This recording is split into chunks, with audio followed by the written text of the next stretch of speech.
We doubled our cosmetics business last year. So it's 51% growth at Sephora's year over year. It was really through TikTok, a little bit on Reels and YouTube too, but like this groundswell of advocacy and community, because we were planting influencers that were all saying one thing, and then micros and general consumers were kind of joining in. We're never going to partner with an influencer who hasn't responded to organic activity, who hasn't already kind of talked about the brand. So it's always that foundation. Like, bad influencer marketing feels incredibly transactional. For me too, I love to see when those larger influencers are able to influence more micro influencers. So I'm less concerned about them influencing the end consumer, but more concerned with them, just creating that brand heat, that brand buzz.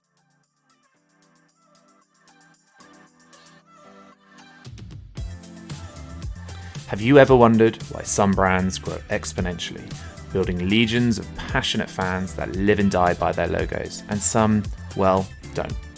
I do, all the time, and that's probably because I'm a massive brand nerd, but I believe there's a secret sauce at the core of every remarkable brand, a formula that sparks the growth of passionate communities of superfans, building a business and a reputation that will last for years to come. In this podcast, we tap into the greatest marketing minds in the world as they share the exact tactics and strategies used to build the world's greatest brands, dropping actionable insights every brand builder can apply. My name is Paul Archer, and I'm a specialist in brand advocacy and word of mouth, having consulted for hundreds of brands on a topic. Co-hosting with me is the wonderful Verity, expert on the bleeding edge of social media. It's time to learn and build brand advocacy.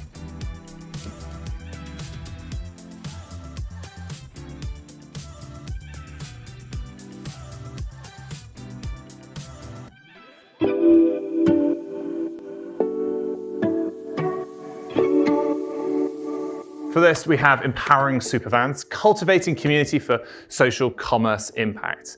Thank you very much, guys. Would you like to kick us off? Tell us who you are, who you work for, and what you do there. Hannah, do you want to go first? Of course. Hi, everyone. I'm Hannah. I'm head of social content at ELEMIS, which is a British skincare and spa brand. So I look after our owned social channels and our influencer marketing. Hey, I'm Haley. I'm head of consumer engagement at LVMH. I oversee paid media, paid search, influencer, and PR. And I'm Bri Kennedy, Director of Integrated Marketing at Maesa, which I oversee all owned, earned, and paid social, as well as earned and paid influencer. I suppose what we really wanted to get into with you guys is just how you kind of successfully transform everyday customers into devoted superfans, and some of the strategies that you've used, especially like with social commerce initiatives. And Bri, I'm going to kick off with you, just because obviously like influencer founded brands like the Tastemakers, like it's, big conversations, it's happening everywhere. First of all, should any brand starting today do it without an influencer as the founder? And how have you found that, sort of like looking after these influencer founded brands, how have they affected the brand community and how it should be built? Yeah, so while Maesa does have a vast majority of our brands, which are influencer or celebrity founded, we also have some that are not. Ultimately, we are looking to fulfill, evolving consumer needs and trying to fill a white space in the market. If there is a influencer or celebrity founder that makes sense and that we're in talks with and it sort of aligns with their personal brand, great. If there's not, that doesn't necessarily stop us from launching the brand. Of course, having an influencer or a celebrity attached when you're first launching the brand is helpful. Of course, you sort of already have that built-in audience. There's no denying that. But it doesn't mean that they always want to buy or want to stick with the brand, especially if it doesn't feel authentic. And we've seen that happen. So really, regardless, even after that initial launch stage, ensuring that you're really cultivating that community and engaging with them, again, with a founder or with not, is still important. And it still takes work even after you get over that initial sort of launch hump. What's some of the tactics that you do to engage the customers with the influencers, some of those things that you were just talking about? Yeah. So, I mean, we look at our brand social channels as kind of like your resourceful BFF. We want to just be chatting with our consumers. Again, regardless, even if we have a founder, the brand does not rests on the founder. We still have, full-fledged marketing plans, influencer engagement, gifting new influencers, working with smaller creators, which again would happen whether we had that influencer or not as the founder. Sometimes it helps, of course. Sometimes we reach out to different members of the community and they're so excited because, they maybe grew up watching a certain influencer who founded the brand. Sometimes though, they have no idea who that influencer even was and they're just interested in getting to know the brand and engaging with us. So again, has its pluses, has its minuses, but I don't think it's 100% a need by any means. Like Hayley, if we're looking at it right, so I'm although it might surprise you, I'm not a typical luxury buyer from the way that we do this. So I always You find have the height. I have the height. The model. This is it. I can change this. You can show me how this works. But it always feels to me that luxury, the rules of marketing and supply and demand, everything's on its head, right? So there are no real ways of doing it. Is that the case for when you're building out your community advocacy? You're trying to empower people to tell your brand story on your behalf, yet also you need to maintain a luxury aesthetic, your brand, everything like that. Like that's a very, very delicate tightrope. Like how do you balance that? Yeah, this is a balancing act that I hadn't seen in my career until joining LVMH. The heritage story, like being on Givenchy, having this really strong heritage that we have to adhere to, and flowing everything through Paris. So every influencer partnership, every asset in media, copy, captions, it does create friction for the North American market because we are a market where our consumer is very literal. TikTok is very hyperbolic. Media on TikTok should fall in line with that sort of like playful place. So the best way for us to kind of straddle that line and produce something effective for our market that is aligned to our brand heritage story is through synergy with our HQ team. So, kind of doing the advocacy internally, but also just using data to reinforce the need for the market. Competitive benchmarking is something that we do a lot of in my role, and showcasing why, if we went rogue, or to Paris's eyes, we went rogue, and we have a much higher click-through rate, that's the kind of thing where it's really hard to tell somebody no who's trying to drive their market and trying to drive tangible growth in their market when there's benches and something that can reinforce that necessity for being a little bit more avant-garde, even in the luxury space.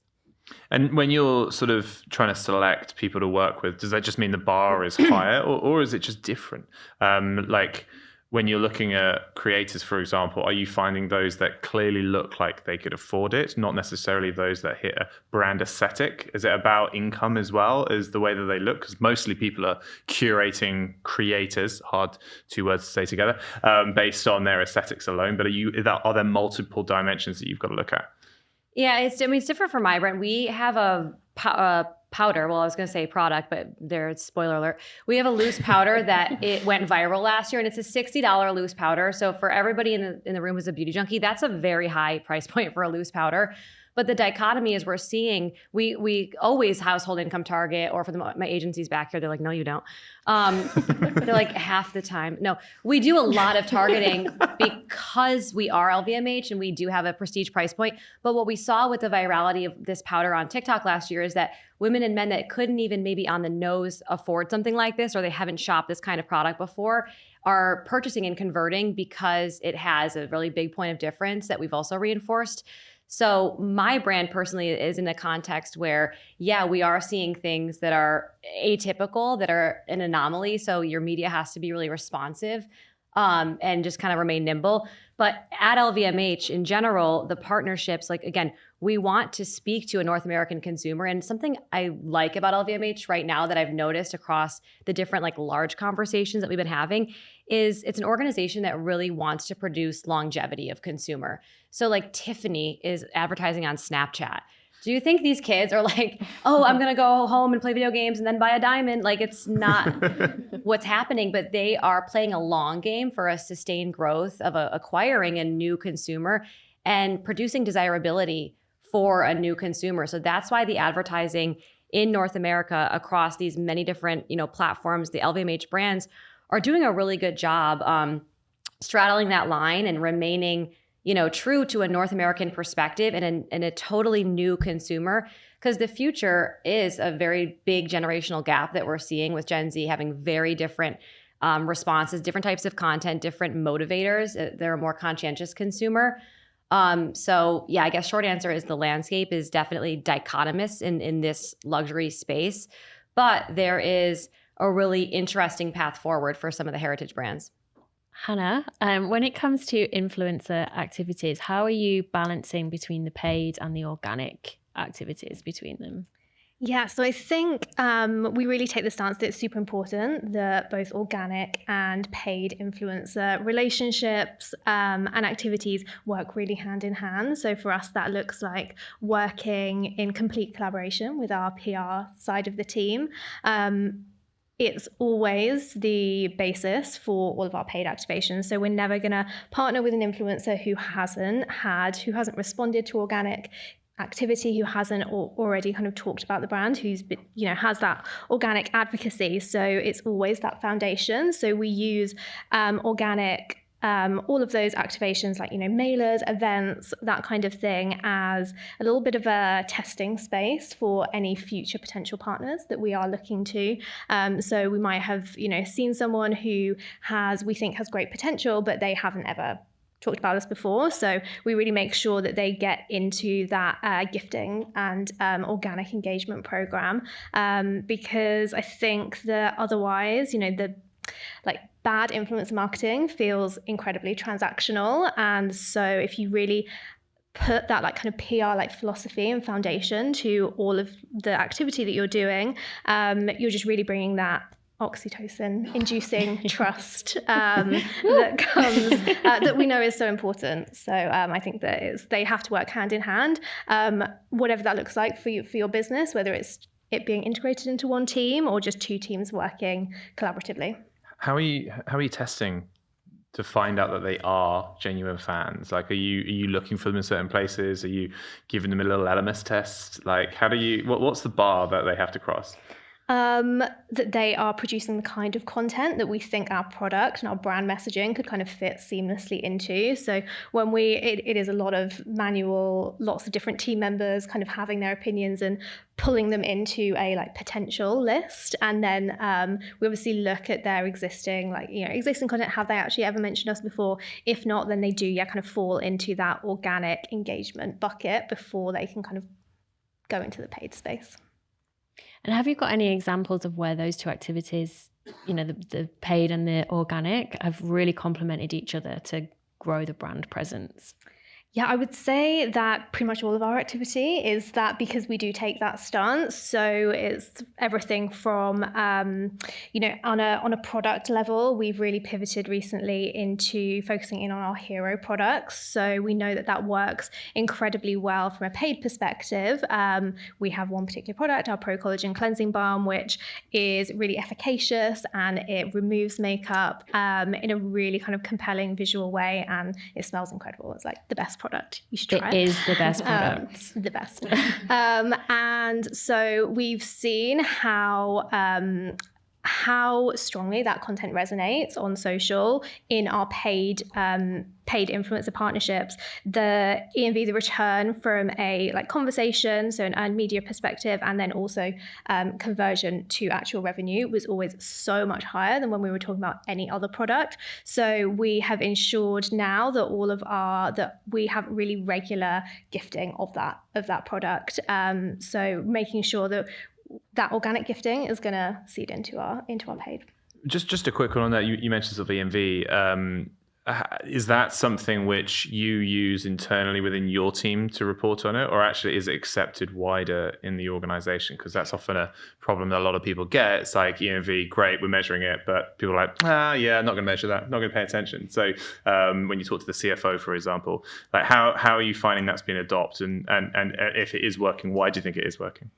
Yeah, EMV is a team-wide accepted metric now. It's something that we've worked towards for quite a few years. We have worked with Tribe Dynamics, Creator IQ in order to have, their ranking has been really fundamental in the importance that LMS places on influencer marketing. I think that if you put a dollar metric on something, then your CFO is going to be much more interested. So if we can say we've generated $4.2 million worth of EMV in a month, that is when they're interested.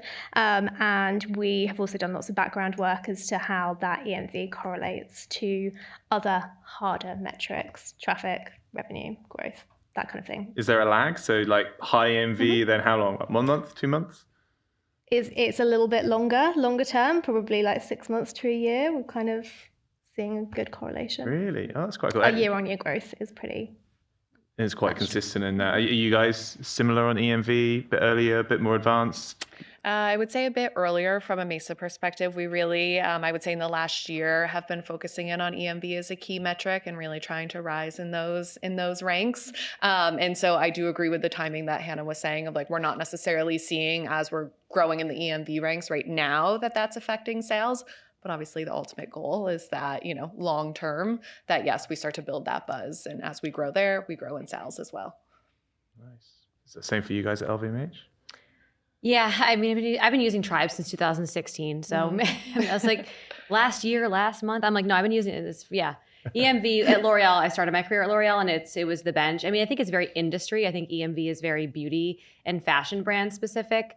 I've consulted for organizations that could care less about a metric like that. But I think as long as you have something tangible to tie influencer marketing, influencer needs to be anchored in some metric. So with Connor and that program and now Tracker as well, like we found a way to anchor what we're doing in something. This was before the massive suite of other metrics. So I think it's just nice to have something to put on a slide. Bri, in your experience, I think I probably know the answer, but who drives the most impactful results for your brands? Is it the kind of like the larger influencers who entirely fit your brand aesthetic, or the smaller creators who are more inclined to get creative with the brand guidelines? Yeah. I mean, typically we like to make sure that we're working with different tiers amongst the pyramid through any campaign. So we wouldn't necessarily only do a campaign with larger influencers or only do a campaign with smaller influencers. We really like to see how can all sort of work together in harmony. I think with the larger influencers, we see they really help with EMV. They really help with the awareness, sort of getting the eyeballs. For me too, I love to see when those larger influencers are able to influence more micro influencers. So I'm less concerned about them influencing the end consumer, but more concerned with them, just creating that brand heat, that brand buzz. And then of course, working with smaller creators is where we're able to get the scale, be able to work with a wide variety. And obviously just at the stage that they're in their influencer journey, they are more connected to their audiences. Mm-hmm. So I really think, for our most successful campaigns, it's been working with influencers across multiple tiers. Yeah. Tune, by the way. That's kudos.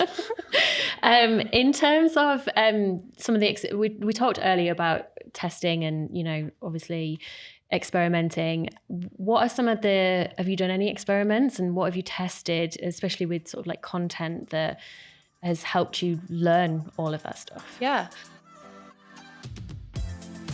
Hey, it's me again. This podcast is sponsored by Duel, which is it's my company, actually. Duel is the leading brand advocacy platform used by the top retail consumer brands, including Unilever, Charlotte Tilbury, ELEMIS, Loop, and about 50 more, to manage, measure, and scale their advocacy, member, affiliate, creator, and brand ambassador operations. The platform offers unparalleled scale for complex brands by automating 9 out of 10 of the standard advocacy management activities and allowing them to focus on arming their advocates with the right tools to tell the brand story and drive social commerce. They can grow faster for less. We only work with 15% or so of the brands we speak to, but we try and add value in many other ways, this podcast being one of them. So if you are a brand that's interested in this, maybe a large consumer retail brand, ideally you're doing $20, $30 million as a minimum, and you're pretty advanced on social and you need to know what the next stage is, then please get in touch. Email me, paul@duel.tech. That is paul@duel.tech, or Google duel.tech.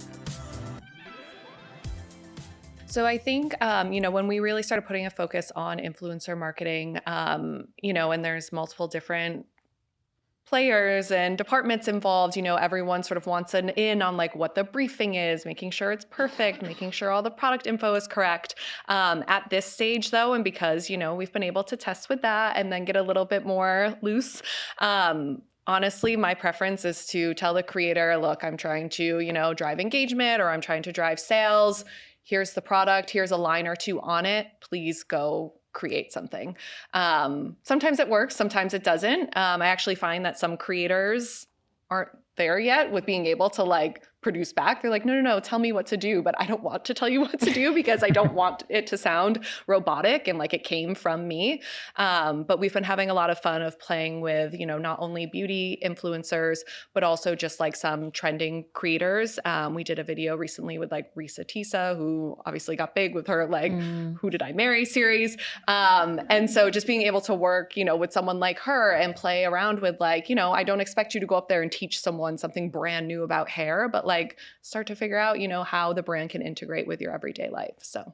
And when you, I guess it's to everyone, when something works, when you found a partnership with a creator that works, or a particular type of content, or a seam of advocacy that works, how do you then start to scale it? Have you had any sort of stories of just finding something that surprised everyone, but then you're like, yep, let's 10x that? This year, Heritage has been playing around with, I was saying, the Risa Tisas of the world. And of course, always still sticking with our tried and true beauty creators, understanding that that's what their audience is looking for, but really marrying together, us taking part in trending content, but then also taking part with trending influencers. And it's been working in terms of driving that brand awareness, driving the EMV. So I think we'll continue to scale in that way also. But of course, we'll never forget our tried and true beauty creators as well. Something interesting happened last year. We had such efficacious media through influencer content on TikTok that Sephora, our primary retailer, ended up incubating our media for the first time in the brand's, life. So that is a great example of our retailer actually saw that what we were doing was working so hard that they said, here's investment from our pocket for you guys to do more. So that was a really nice feather in our caps. And that content was, in line with what we see work on TikTok anyway, which is UGC, it was influencer content. But for Givenchy, that is typically run or historically has run the institutional assets. I think that's why we saw such a brand lift last year. And we doubled our cosmetics business last year. So it's 51% growth at Sephora's year over year. So it was no joke. It was a context of a lot of different things that happened, right? But we tried new placements on TikTok, like pulse placement, and kind of doubled down there when we saw that working. So more contextual media that we were buying. And with the right content, we saw sort of a sweet spot. And then we incubated on Sephora's incubation. So we really just fueled investment into that tactic last year. And how has community played into that? For a brand like that, is it a big part? Do people identify as being a part of the community, or is it a more distributed effect? Beauty gurus have sort of I saw a lot of placements on TikTok, and we ended up boosting one that was the girls love it. So it is interesting to your point earlier, hey, we're a luxury brand. It's kind of like the house of Givenchy. I can't touch it. It's untouchable. All of their assets represent a woman or a consumer that I don't look like, that I don't identify with. But when you have a product and you're putting out an influencer and media messaging that aligns, that everybody can kind of identify with, which is an efficacious product. We all kind of have a hero product, probably every brand does. We did see this really cool groundswell. It was really through TikTok, a little bit on Reels and YouTube too, but this groundswell of advocacy and community, because we were planting influencers that were all saying one thing, and then micros and general consumers were kind of joining in. So we don't have an organic buzz measurement tool. I don't have a net base or anything like this in this role.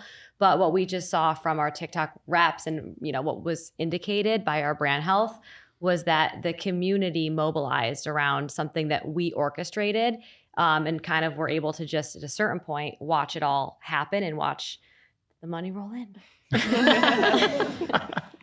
Long-term strategy pays off, right? Yeah. Hannah, let's hear a little bit more about your ELEMIS community and how do you use them to drive social commerce?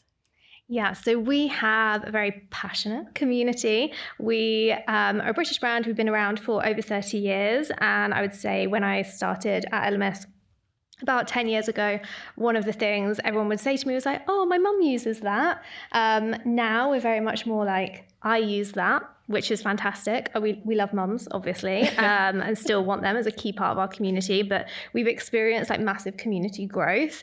And I think one of our big kind of, challenges has really been around how do we really effectively talk to this very large community whilst maintaining that core like relationship between brand and creator, particularly as we were born in the spa, so we've always had that very like one-on-one connection between the expert and the customer. So something that we have done that's proven really effective is kind of had a like nano micro influencer community called our Skinsiders, which has just allowed us to really scale all of those great relationship building tactics that we do in a very easy way that's manageable for one of my team members, rather than, one team member trying to individually talk to, 3,000, 5,000 plus individuals.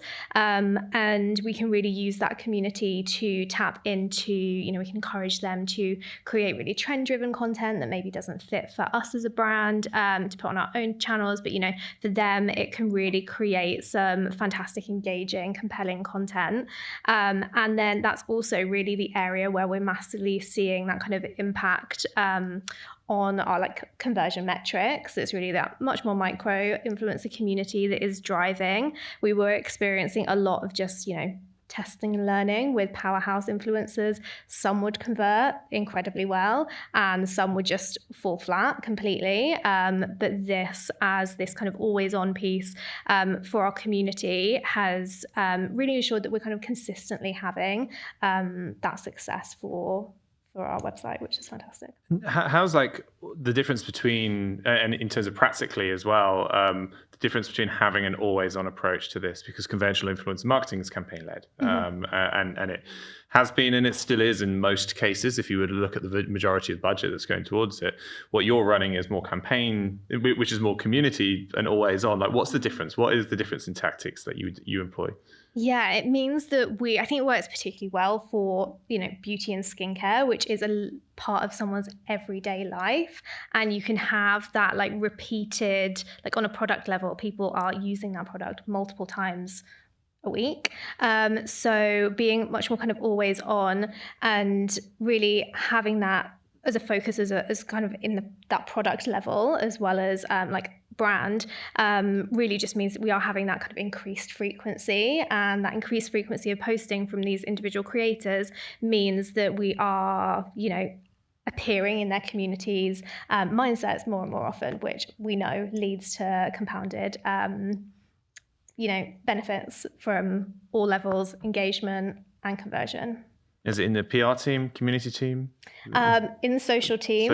Yeah. And then we also, I would say one of our biggest kind of things with our always on approach is literally having a budget line for like reactive social content. So being able to, so it's not campaign focused, it's not tied to any particular NPD, really focused on any of our hero products or anything seasonally relevant. So for instance, we saw this trending creator who is an ELEMIS fan. She had been going viral for her like running routines. And so we worked with her to create some content on her post-running routine, which again blew up. And it was featuring products that we don't talk about particularly often, our Aching Muscle Super Soak, which is great for it's like a kind of sports massage in a bottle, like in a bath kind of thing. But we don't talk about it very often. But this was a really like relevant moment to incorporate into conversation. Nice. And how about for you guys, like always on, how are you approaching that versus campaign? I would say, so I love, and I agree with what Hannah said, we call it our slush fund just in our marketing budget that just kind of exists and floats and it's just sort of there. And our leadership team has been very supportive of it too, of just like, if you see something trendy, you have this money already set aside. We're not taking away from other big marketing moment and plans, but it allows us to react quickly without worrying about like, where are we going to take this from? So I think implementing that has been really great. And I think having that on hand is useful. Otherwise, I would say from an affiliate perspective and from a gifting perspective, we're always on, both proactive and reactive. And then of course we have, our main sort of tentpole moments throughout the year that we'll sort of put some more dollars into. We'll contract some more influencers for that. But I think kind of just making sure that the brand is always a part of the conversation and always on is super important. we don't have a lot of newness at Givenchy. So we're not a very launch heavy brand. I came from a brand that had like between 10 and 12 launches a year. It was like crazy. So for us, by virtue, we're always on because we're not launching newness. So when we have influencer moments, we have to have them pulsed because it's actually candidly not a significant budget compared to maybe how some might think about the luxury brands. It's not always equitable, your price point versus your operating budget. So yeah, we have like very organic levers that are always on, like seedings. We do a lot of touch points. Like I've been encouraging my team to do coffees, lunches, and actually talk about our heritage and talk about our products in a way that feels natural to support our YouTube presence and our always on presence. And that's something that we've scaled and that's been really effective for us. And then with media and influencer, we do have these pulsed moments and we plan them around like KCPs, basically when there's not newness. So yeah, I guess when you oversee the full program, you're gonna have some that are campaign-based and levers and some that are always on. And for us, always on has to be a more low spend lever. So it has to live more in the organic and advocacy space than paid. Nice. I'd love to hear from each of you really just on this question around what are some of the emerging trends that you see in social commerce that could influence future strategies for engaging with influencers to create superfans in the community? Shall I go first? I think for me, TikTok Shop has to be the biggest, do we call it a trend? Particularly obviously I'm UK based, so it's definitely not going anywhere. And it's a much more mature space in the UK and it's really made its mark hugely. I think we've seen L'Oreal have launched their Glotion product, which I believe has been available in the US for a while. They launched it in the UK, I think maybe a month ago, and have already sold over 90,000 units of this product on TikTok Shop. So huge impact, huge scale, and potentially a big game changer for UK brands. I think for our brand too, we just tested some forays into lower funnel placements on TikTok, like VSA. And so for us, where we are seeing virality, which is still TikTok, that's where we're going to invest in and see if we can, kind of stabilize the ROAS of a placement like that so that we can use that not just for scale of buzz, but for scale and true sustained brand growth on some of our heroes. Then I think on the TikTok Shop piece, we're really trying to figure out as a brand and with the creators that we work with how to lean more into the lives. And again, not always with the goal to sell something, but just with the goal to reach more consumers, kind of have, more people seeing us in the For You feed. I think that, there are certain creators who are super comfortable with lives. There's some who are not. And so also, just trying to figure out who we can partner with that, feels natural. They want to grow in that space. How can we grow in that space together? Amazing. So, Bri, Hayley, Hannah, thank you so much for joining us. That was awesome.